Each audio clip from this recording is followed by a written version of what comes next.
My name's Robert John, an IT consultant who practices Agile. Do you see similarities or connections between the coaching course, with the IC Agile coaching course, and the Certified Nurse Practitioner? Yes and no. So it's interesting because of the ceremonies involved and the roles involved, and then but the problems that surface. You can look into the coaching tool set and look at how you would apply them or try to apply them to a lot of the common problems that were brought up in the discussions. So yes, I see it in that sense. Where I don't see it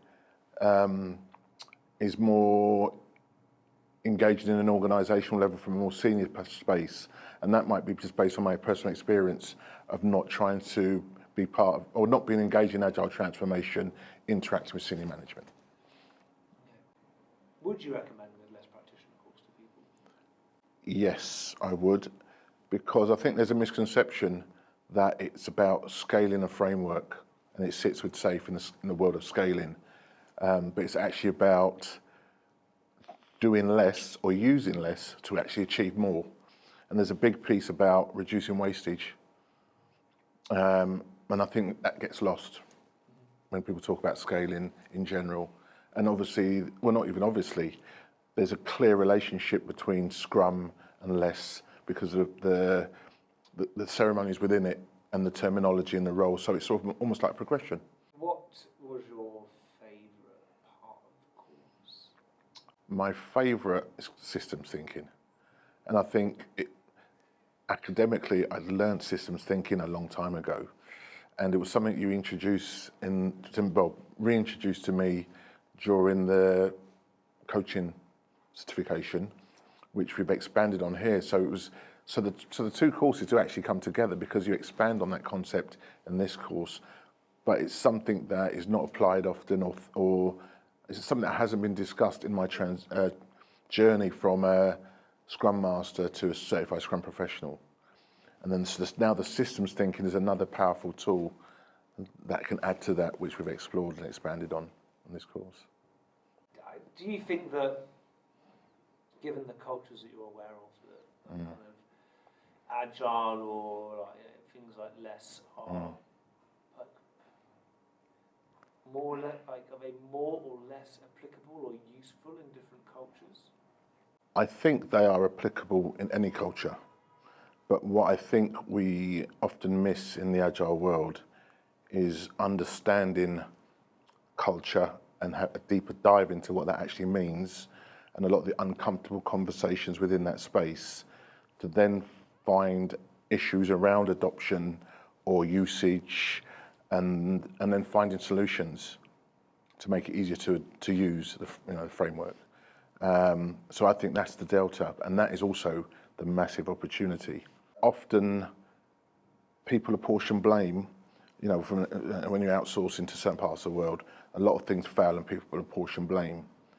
But they do that without, what's the concept of go see, or maybe systems modeling to look at that problem and to really break it down and understand what's really occurring. So you gave a great example about the scenario where the manager was telling this developer to not behave in a certain way, and then he broke down.